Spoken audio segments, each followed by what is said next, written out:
Dr. NH di NH Channel. Luar biasa. Siang hari ini sangat panas sekali ini di Purbalingga.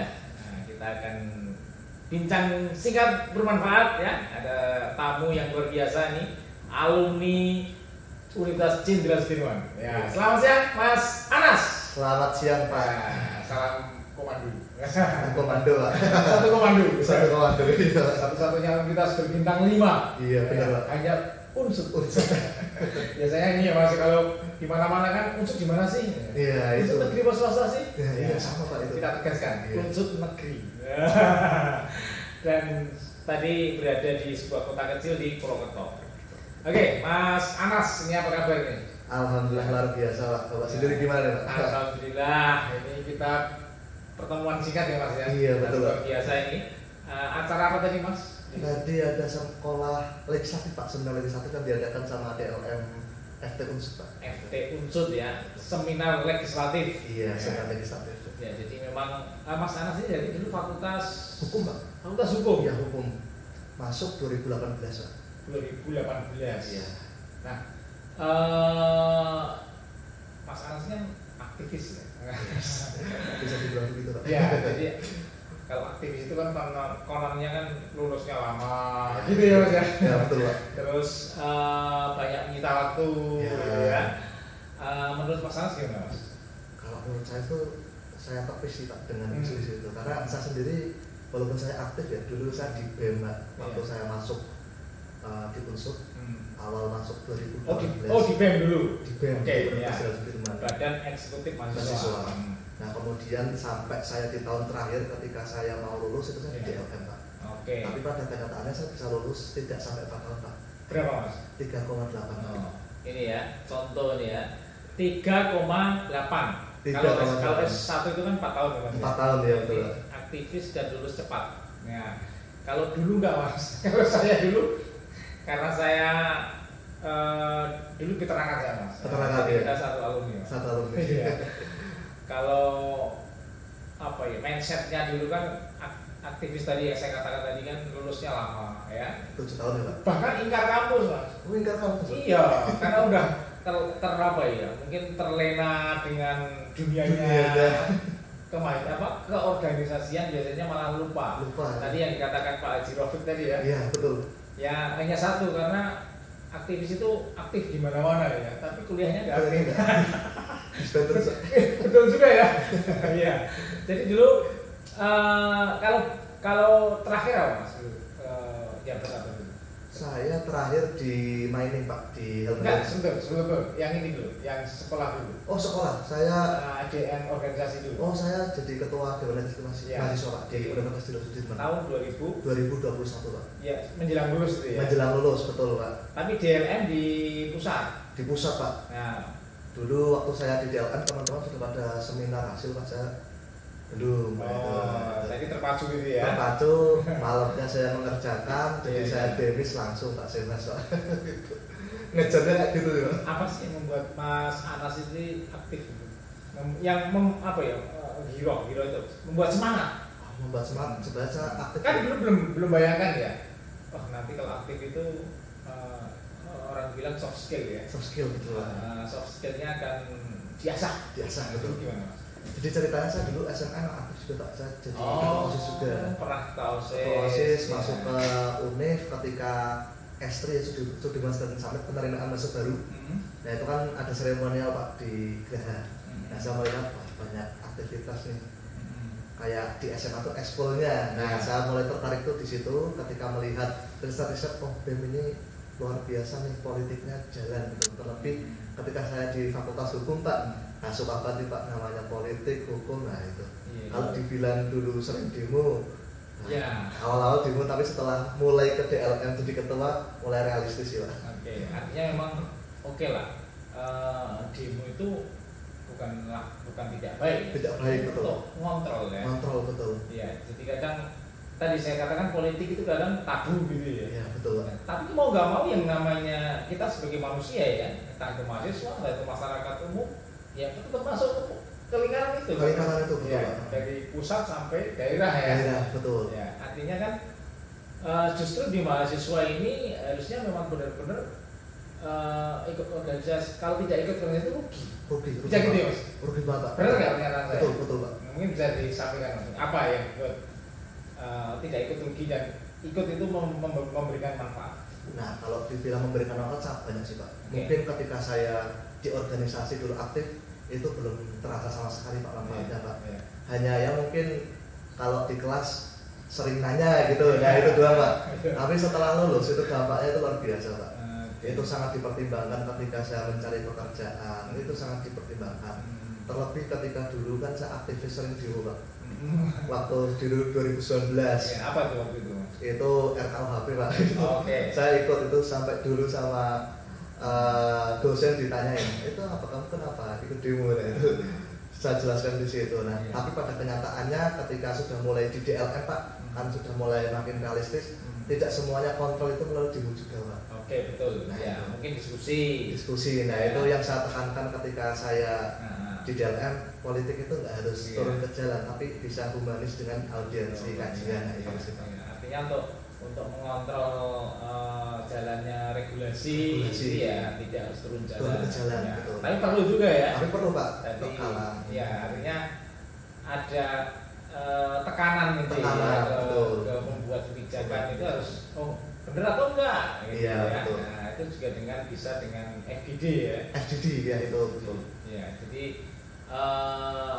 dulu pengalaman apa Mas? Misalkan ada pengalaman yang bisa di-share nih Mas. Pengalaman saya dulu banyak mahasiswa banyak ngajar sih Pak. Jadi saya menjadi trainer ke Universitas Brawijaya, sekolah advokasi juga Pak. Oh, ada itunya. Itu kemudian Universitas Muhammadiyah sering jadi trainer juga dulu nama bicara. Nah, sampai sekarang pun saya bekerja Pak. Sama Pak, saya menjadi freelance juga di trainer. Ya, sebelum arah ke sana dulu lulus kan 3,8. Iya, betul. Ya. Ada waktu nganggur nggak Mas? Ada Pak, 1 bulan Pak. Oh, 1 bulan. Waiting listnya ya 1 bulan. Keren berarti ya. Dulu melalui, tapi nggak pengen jadi pegawai negeri Mas? Kalau pegawai negeri untuk saat ini belum sih Pak, belum kepikiran sampai ke situ. Iya. Nah, dulu apa? 1 bulan itu melamar atau malah dilamar atau gimana dulu? Apa yang pertama kali kerja? Pertama kali saya melamar Pak, dan itu diterima 2 perusahaan dan saya memilih salah 1 perusahaan. Nah itu. Di mana dulu Mas? Dulu di Jogja, kemudian aku di Jakarta Pak. Nah saya ambil yang di Jakarta Pak. Oh iya, yang lebih menantang ya? Nah lebih menantang. Nah itu. Berarti ditempatkan di Jakarta pertama? Pertama di Jakarta, kemudian ke Halmahera. Oh. Halmahera sekarang di Jakarta. Itu tempatnya tambang ya? Tambang, betul, mining. Mining ya, luar biasa. Bagian apa dulu kalau fakultas hukum? Fakultas hukum saya di mining supervisor HRG Aliga. Supervisor. Ya. Stop berapa tahun bertahan? Saya di sana itu 4 bulan Pak. 4 bulan. 4 bulan. Kalau hukum bagian apa Mas kalau di sana itu? Di sana maksudnya ngurusin apanya? Kalau mining itu biasanya mau tambang gitu ya. Betul, saya melulu ya. Enggak melulu Pak. Saya di situ persoalannya Pak, manusianya, kemudian regulasi dengan masyarakat, kemudian dengan sesama karyawan. Karena tidak dipungkiri Pak, saya kan dulu kan sering demo 2019. Nah, ketika saya di tambang kemarin sering di demo Pak. Kebalik. Sering di demo. Ya, jadi paham ya. Paham. Artinya pelajaran demo dulu memang seperti ini itu Pak. Jadi artinya memang apa ya? Back ke belakang histori itu muncul lagi ya. Muncul lagi. Nah, di situ saya juga mendapat manajemen konflik ketika saya demo dulu. Oh, ini caranya ya. Koor-koornya di panggil kita mediasi dulu gitu. Ya. Ini menarik. Inilah pentingnya organisasi ya Mas. Iya.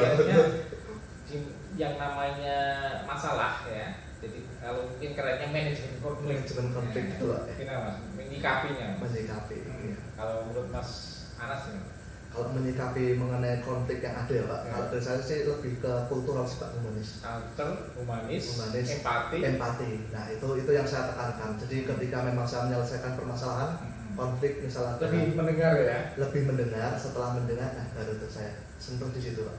Dan itu rata-rata saya lakukan di luar jam kantor Pak. Jadi misalnya waktu makan siang, nah itu yang saya lakukan ketika bukan melulu formal ya. Formal ya itu. Nggak melulu, malah justru yang kadang informal itu lebih ini ya Mas. Iya, jadi hati ke hati lebih kenal. Nah itu Pak. Itu yang saya tekankan selama ini, dan itu menjadi poin ketika saya dulu kan berangkat dari staf Pak, bisa naik dengan cepat. Itu memang saya belajar dari situ sih Pak. Iya. Alhamdulillah sih Pak. Ya, jadi itu kan salah satu buah dari pelajaran dulu ya. Pelajaran dulu gitu. Ya, kalau kita bilang politik. Politik betul Pak. Karena saya kalau dibilang kuliah gitu akademik ya Pak. Itu nggak pinter-pinter Pak. Saya nggak kumlot Pak.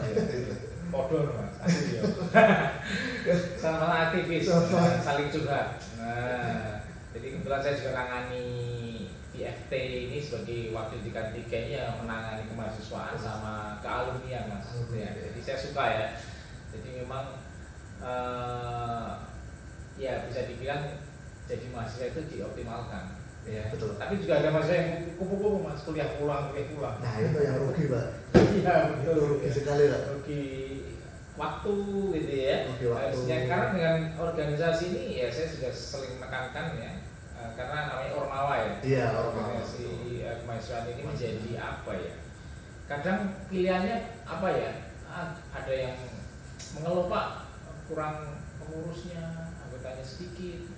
Ya memang PR juga ya Mas. Karena milenial ini kadang orang pengennya instan Mas. Instan betul Pak. Gimana kau menyikapi ini Mas? Kalau dari saya sendiri sih menyikapinya karena saya menekankan juga ke adik-adik saya Pak yang di DLM itu bikinlah program yang menyenangkan dan kekinian Pak. Nah itu program menyenangkan dan kekinian. Nah, contohnya karena milenial zaman sekarang kan sukanya kan digitalisasi Pak. Nah, dimudahkan. Nah itu program-program yang memudahkan gitu. Selama ini kan kalau saya ikut organisasi aduh iuran. Nah, itu mindsetnya di situ ya, ya, di situ. Salah satunya. Salah satunya. Nah, buat suasana organisasi itu menjadi menyenangkan gitu. Tidak kayak biasanya kalau saya dulu rapat sampai malam Pak, tengah malam. Nah, itu ketika saya di DLM saya rubah pola itu Pak. Iya. Ini dicatat ini. Gak usah malam-malam di kampus. Gak usah malam-malam Pak, yang penting kualitasnya. Nah, itu. Yang penting kualitasnya. Outputnya ke masyarakat. Ya, ini cocok Mas Anas ya. Fenomena di Unsut ini memang tepat juga ya. Artinya jam malam sampai jam 10 Mas. Setelah jam 10 tutup. Nah, ya boleh aktivitas. Ya itu Pak. Tapi ada jam beberapa organisasi ini yang menuntut sampai malam. Ternyata pandangan mindsetnya Mas Anas beda ini.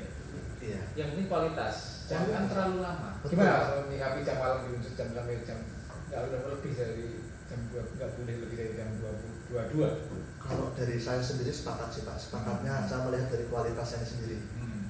Aktivis ini sendiri kan kuliah itu kan maksimal mentok sampai jam 4:30, jam 5 ya Pak. Nah di jam itu sampai jam 9, jam 10 itu udah maksimal cukup luar biasa. Nah kuncinya Pak, manajemen waktu Pak. Nah itu yang mahasiswa belum sadari ketika bekerja. Nah bekerja itu menghargai waktu itu sangat luar biasa Pak. Nah itu yang saya bikin kaget ketika saya kuliah dengan bekerja. Ya waktu itu Pak, saya karena terbiasa dulu kuliah sedikit begadang ya Pak. Karena saya walaupun menerapkan jam itu, tapi pada kenyataannya terkadang ada yang sampai tengah malam ketika berhubungan dengan pihak lain. Waktu itu masnya kan zaman perjuangan. Nah, masuk ke bekerja itu mulai kayak aduh nih harus diubah. Merubahnya agak sedikit sulit. Nah itu sih Pak sebenarnya. Itu kunci yang sebenarnya bagus tuh kualitas sama kebiasaan Pak. Kualitas ya habit ya, itu. Iya, jadi setuju saya Mas. Jadi dengan apa namanya? Ya, emang guru yang paling berharga kan guru pengalaman. Pengalaman betul. Experience. Tanpa itu kan nggak bisa ngomong seperti ini. Bisa, betul Pak. Karena menurut saya tuh dulu kan idealisnya parah Pak. Idealis sekarang lebih ke ya realistis setelah melihat berkaca ke belakang. Oh ternyata seperti ini kok dulu saya kayak gini ya gitu. Jadi memang masa-masa mahasiswa itu harus dioptimalkan. Bener Pak, gitu ya. Betul. Artinya, optimalkan. Belajarlah apa saja ya. Apa saja. Artinya juga skala prioritas. Betul Pak. Karena menurut saya di dunia mahasiswa berorganisasi itu masih dalam skala kolam renang Pak. Kita tahu kedalamannya seberapa, kita tahu kayak medannya seperti apa. Nah berbeda ketika sudah tidak menjadi mahasiswa di dunia masyarakat, dunia kerja, kita dilepas. Betul ya. Ombaknya dari mana, badainya dari mana-mana. Nah itu benar-benar Pak. Nah tak terprediksi, tapi ketika terjun organisasi hal-hal seperti itu udah bisa kita tangani Pak. Karena soft skill dari manajemen konflik, problem solving, public speaking, kepemimpinan itu ada smart organisasi Pak. Iya. Itu yang tidak semua orang punya Pak. Betul, ya. Dan ketika di dunia kerja, orang yang dulunya aktif berorganisasi sama tidak itu kelihatan sekali Pak. Iya. Itu mulai awal masuk aja kan wawancara udah ketahuan ya. Wawancara udah kelihatan. Oh, ini aktivis ini enggak. Itu tuh gampang ya seorang psikolog untuk uji seperti itu ya. Betul. Mungkin kasih kasus sedikit lah gitu ya. Cara menyelesaikannya seperti apa? Oh, ini mahasiswa aktivis atau enggak. Mungkin oke lah, setelah administrasi tahu lah, oh ini sertifikat A, B, C, gitu ya. Ya, oke Pak. Nah, makanya sekarang kita menerapkan namanya sistem poin mahasiswa, Mas. Nah, itu bagus Pak. Ya, artinya bagaimana agar membuat mahasiswa itu bisa juga tidak hanya kuliah, artinya termaksa harus di-trigger, Mas. Artinya biar sistem poin mahasiswa ini membuat mahasiswa itu aktif. Itu ternyata berhasil. Alhamdulillah bagus Pak itu. Iya. Nah, coba PR-nya sekarang ke organisasinya Pak. Bagaimana cara biar mahasiswa itu tidak terpacu ke poinnya? Nah, tidak dapat ya, skill dari organisasi. Nah, itu Pak. Tidak hanya untuk syarat. Nah, itu Pak. Ya, jadi ini saling inilah, artinya bisa sama-sama ya. Kami sebagai pengelola ya, dengan juga tim Ormawa ya, sebagai mungkin yang menjadi objeknya ya, agar memang berkiprah di sana. Ya, karena memang kita sadar lah ya, kembali ke lingkungan akademisi ya, memang tugas mahasiswa kuliah kan lulus. Iya, itu wajib banget. Ya. Tapi ternyata lulus dengan IPK tinggi itu tidak dijamin, Mas. Betul, ya kan? Betul. Kalau kita lihat di riset pernah riset itu IPK itu nomor 17 umur. Iya, itu iya kan? Iya. Sepakat ya, Mas? Sepakat, karena saya pengalaman merekrut orang ya Pak. Ada yang IPK-nya itu 3,8, 3,9, ketika dikasih studi kasus ada yang nangis Pak. Nah, Gitu Pak. karena mungkin merasa ini bukan bukan saya banget ini grogi. Nah, itu. Bahkan malah speakingnya nggak bisa ya, karena itu. lihat orang nervous. Nah, itu pengalaman yang mungkin bisa dijadikan pelajaran buat teman-teman semua ya Pak. Iya. Terjun ke organisasi biasa rapat, public speaking itu ketika interview, libas kecil gitu lancar. itu ditempa di organisasi gitu, karena terbiasa Pak sebenarnya gitu. Jadi harapannya memang dengan berbagai program yang kami canangkan ya, mungkin salah satunya tadi si poin, mungkin ada lagi trainer, internship tadi ya. Betul. Ternyata itu akan membuat kematangan, betul ya, kemandirian ya. Selain mungkin organisasi tadi disampaikan Mas tadi ya, leadership ya, bagaimana mengatur waktu ya dan sebagainya ya. Jadi mungkin harapannya salah satunya UNSUD ya, Universitas Jenderal Sudirman yang berbintang 5 ini menjadi salah satu universitas yang tentunya menghasilkan ya SDM yang insya Allah akan membawa kemaslahatan ya, membawa kebaikan ya. Salah satunya Mas Anas nih ya, nanti akan semoga ke depan akan mencetak ya dari UNSUD SDM yang baik. Amin ya. Mungkin bisa closing statement mungkin untuk adik-adik mahasiswa. Closing statement dari saya sih buat adik-adik mahasiswa ya, teman-teman semuanya nggak usah takut berorganisasi sih Pak. Karena di organisasi itu kita bakal ditempa, kemudian dicaci, dipuji pun juga jarang Pak. Saya dulu kayak gitu. Tapi pada kenyataannya itu semua kan sebagai dari proses Pak, yang menghantarkan ya nantinya kebermanfaatan dari organisasi itu sendiri. Tetap semangat aja. Tetap semangat. Luar biasa. Terima kasih Mas Anas sudah datang ke NH Channel. Oke. Assalamualaikum warahmatullahi wabarakatuh. Waalaikumsalam warahmatullahi wabarakatuh.